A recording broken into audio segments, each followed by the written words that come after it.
Welcome back.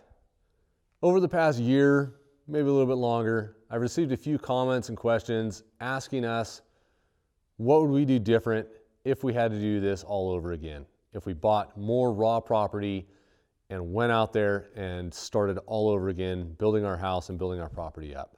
So that's what this video is going to go over. A couple things we would do different looking back on it, and what you should probably look into if you're planning on moving out to some property.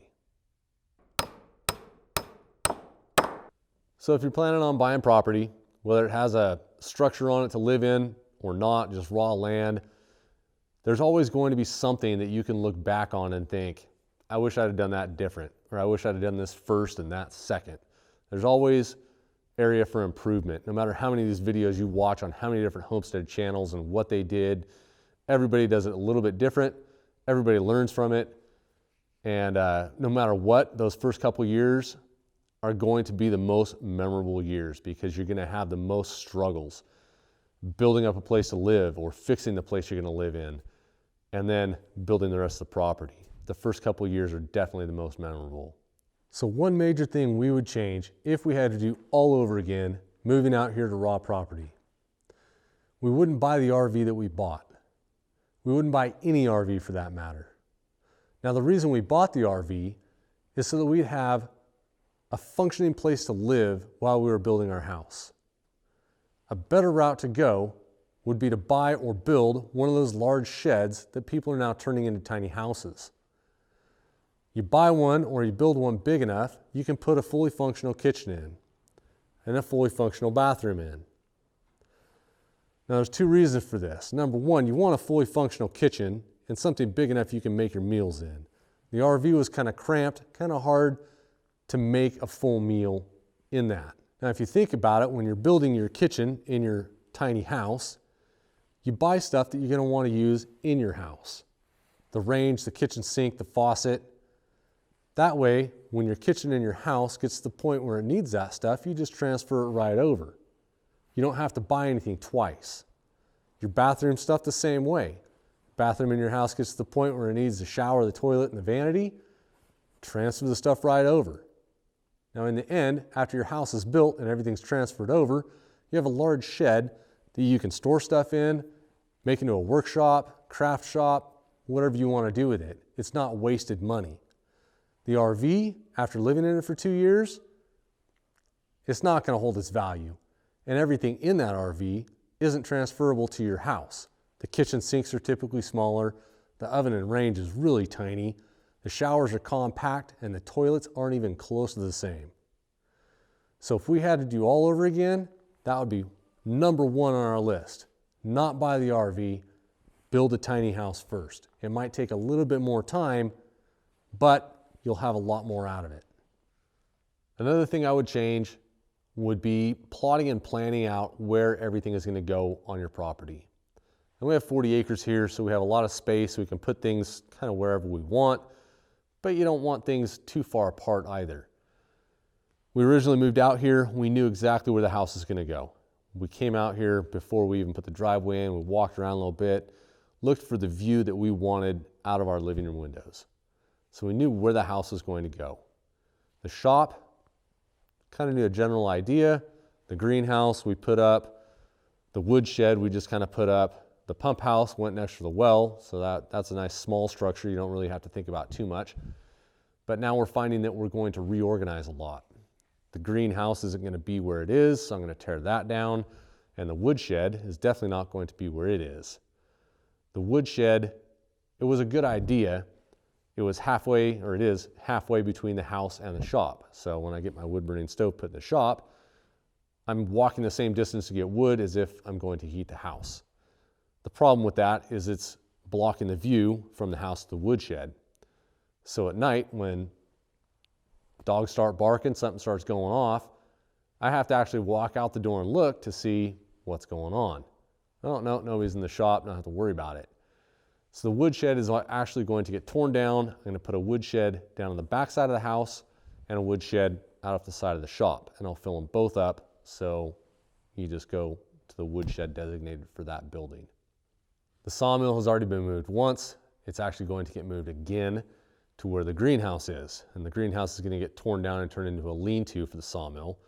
The new greenhouse is going to be on the other side of the house in a spot that I showed 1 or 2 videos ago, I can't remember. So organizing the property before you actually build a lot of structures, I would definitely do different.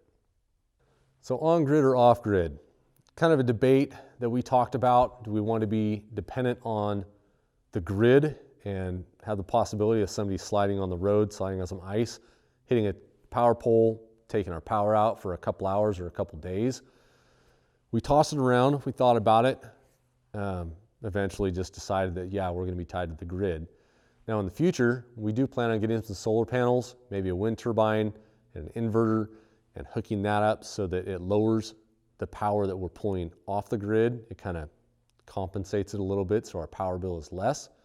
I don't know if I'll ever have a battery bank for a backup or if I will just buy a generator that can power the main parts of the house as a backup in case the power goes out in the middle of winter.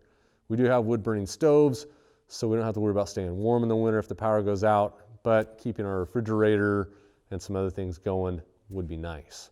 So a battery backup or a generator is in the future. We just don't know when yet. Now, one of the channels I follow, Martin Johnson, Off Grid Living, I'll leave a link to his channel, maybe up here in the corner, definitely in the description. I've learned a lot from his channel on living off grid. He's got a whole bunch of videos on his solar panels, his battery banks, his inverters, all that kind of stuff. It's not for us, mainly for this shop. I couldn't power this shop with batteries, I don't think, not when it's done. So check out his channel if you want to see off-grid living. It's got a lot of information on it about solar panels and that kind of stuff. Now, one aspect we got fairly lucky with was our county. I did a little bit of research with our county before we put a bid in on the property. I called them and asked them how much building permits were, well permits, septic permits, all the different types of permits you have to get, how much they were, so we knew how much money we'd be spending on just permits. I also asked them if I could build my own house or put my own septic in, different questions like that. How much work can I do myself?